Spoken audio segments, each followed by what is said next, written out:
Kelly Ryan was making dinner. Her 10-year-old son, Benjamin, was watching television in the living room.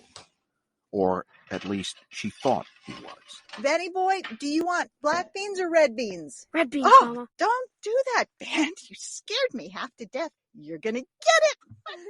Ben had come up quietly right behind her. Oh, I'll get back to you, you stinker. Kelly goes to the phone, but as soon as she lays her hand on it, the ringing stops. How strange. Oh, the beans. Kelly turns her attention back to cooking. As soon as she does, the phone rings again. Honey, can you get that? Hello? Oh, hi.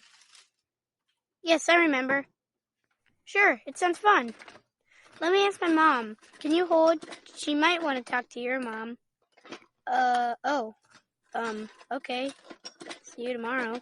Ben, your rice and beans are on the table. Let's eat. So, what was that call about? That was Wallace Gray. You know him from class? He wants to play tomorrow. Can I go home with him after school? Please, Mom. I get bored around here waiting for you after work. But I don't even know his parents. Maybe I should talk to them. You can't, Mom. He was with his babysitter. He said his parents wouldn't be home until late tonight, and they would leave before he went to school in the morning. Please, Mom. Wallace lives right over on Gravesend Road. It's a 5-minute walk from here. Please? Well, okay. What's so great about this guy anyway? You've got a ton of friends to play with. I know, but Wallace is just different. He's got a lot of imagination. The school week passes, and Ben starts to go home almost every day with Wallace. Kelly notices a change in her son. He seems tired and withdrawn. His eyes do not seem to really look at her. They seem lifeless. On Friday night, she decides they need to have a talk. Sweetie, what's going on with you? You seem so tired and far away. Is something wrong? Did you and your new friend have a fight? No, Mom. We've been having a great time. There's nothing wrong with us. Why don't you like Wallace? You don't even know him, but you don't trust him. Benjamin, what are you talking about? I don't dislike Wallace. You're right, I don't know him. You just don't seem like yourself. You've been very quiet the past few nights. I'm sorry, Mom. I guess I'm just tired. I have a great time with Wallace. We play games like cops and robbers, but they seem so real that half of the time I feel like I'm in another world. It's hard to explain. It's like... I think the word you're looking for is intense? Yeah, that's it. It's intense. Well, tell me about today. What kind of game did you play? We were train robbers, or Wallace was. I was the station manager. Wallace was running through a long train from car to car. He had stolen a lot of money and gold from the passengers. I was chasing right behind him, moving as fast as I could. Finally, he jumps out of the train into the station to make his escape. But I block his path. He grabs a woman on the station platform. She screams, "No, no!" But he yells, "Let me through or she dies." So I let him go. What happened then? Well, that's what was weird and, like you said, intense. Wallace threw the lady onto the tracks and laughed. He said that's what evil characters do in the games. They always do the worst. Later, after Ben went to bed, Kelly turned on the 11 o'clock news. She was only half listening as she prepared a list of things to do the next day, on Halloween. Okay, let's see. Grocery shopping, Halloween decorating. Oh, the dog's got to go to the groomer. I've got to go to the hardware store, clean up the garden, and instantly. Reports say it appears she was pushed off the station platform into the path of the oncoming train. No. It happened during rush hour today. Some witnesses reported seeing 2 boys running and playing near the woman. But police say They did not see any images like that on security cameras at the station. No, In other it news, can't be. there The was more station trouble is today an as hour workers away. They protested couldn't have gotten there. outside the Hammond How power could plant. they? It's just a coincidence. The wind blew low and lonely that night. Kelly slept little. She dreamed she was waiting for Ben at a train station. Then she saw him on the other side, running with another little boy. It must be Wallace, she thought. The little boy went in and out of view. Then, all of a sudden, he stopped and looked across the tracks directly at her. He had no face. Saturday morning was bright and sunny, a cool October day. Kelly made Ben eggs and toast and watched him eat happily. You know, Benny boy, a woman did get hurt at the train station yesterday. She actually got hit by a train. Isn't that strange? She looked at Ben. What do you mean, Mom? Well, you and Wallace were playing that game yesterday about being at a train station. You said he threw a woman off the platform and she was killed by a train. Kelly felt like a fool even saying the words. She was speaking to a 10-year-old who had been playing an imaginary game with another 10-year-old. What was she thinking? I said we played that yesterday? I did? No, we played that a few days ago, I think. It was just a really good game. Really intense. Yesterday we played pirates. I got to be Captain Frank on the pirate ship, the Arg. Wallace was Davy, the first mate, but he tried to rebel and take over the ship, so I made him walk the plank. Davy walked off into the sea and drowned. Wallace told me I had to order him to walk the plank. He said that's what evil pirates do. Well, I guess he's right. I don't know any pirates, but I do hear they're pretty evil. So can I play with Wallace today when you are doing your errands? Please, Mom? I don't want to go shopping and putting up Halloween decorations. Oh, whatever. I guess so. I'll pick you up at Wallace's house at about 5:30 so you can get ready for trick-or-treating. Where does he live again? Gravesend Road. I don't know the street number, but there are only 2 houses on each side.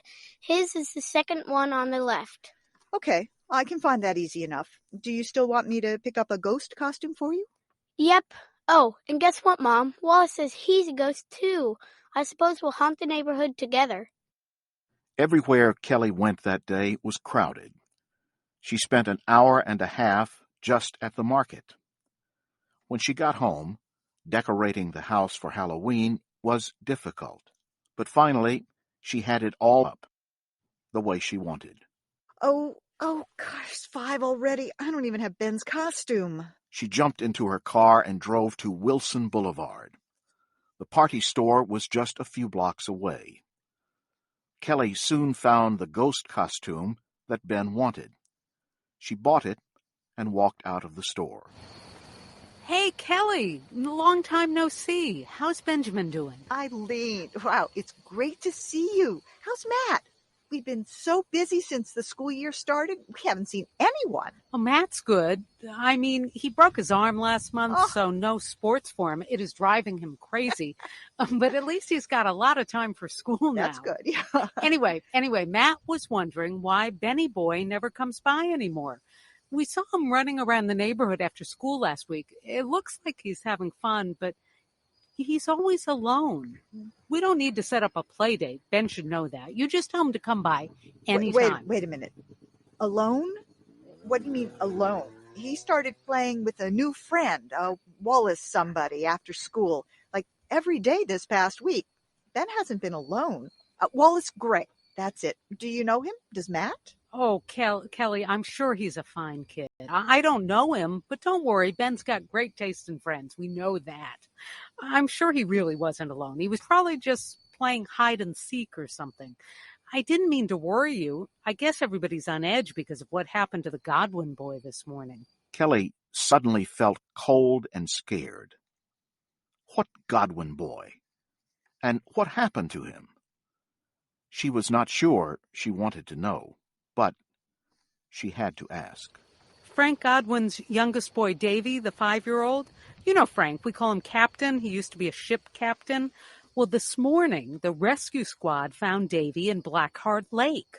They also found a little toy boat that his dad had made for him. Davy and his dad named it the Arg. Davy must have been trying to sail it. It's so sad. Wait, he's dead? Yes, Davy drowned. Where's Blackheart Lake? It's right off Gravesend Road, right behind that little cemetery. That's why they call it Gravesend. Kelly, where are you going? I've got to get Benjamin. Kelly raced down Main Street. She had no idea who Wallace Gray was, or how he was involved in any of this. But she did not trust him, and she knew her child was in danger. Finally, she was at Gravesend Road. Only 2 houses on each side. She remembered what Ben had told her. Right behind that little cemetery. And what Eileen had told her.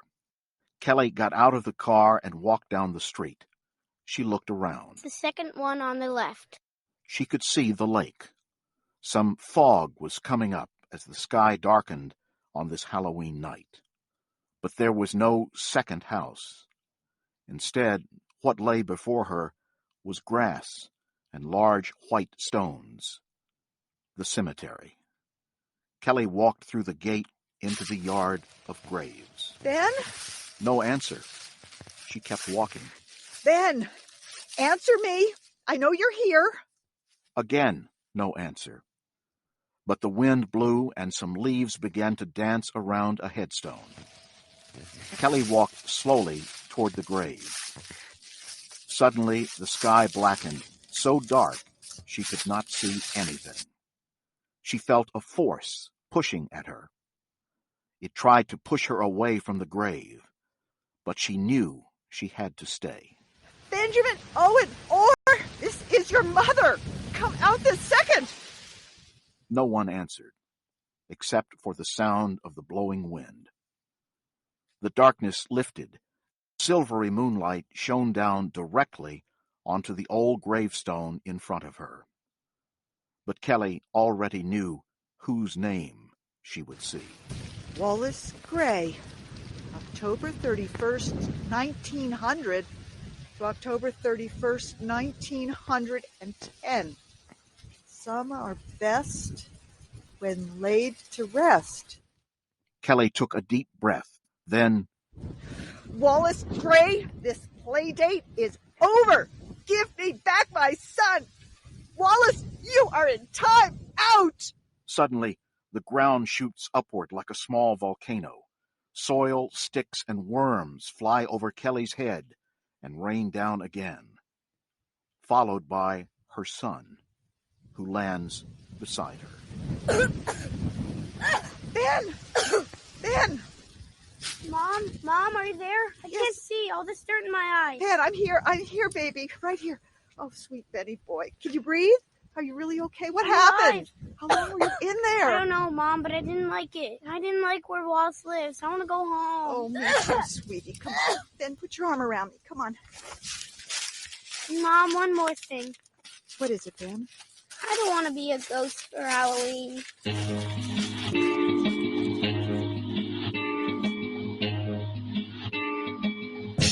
Our story, The Boy on Gravesend Road, was written and produced by Caty Weaver.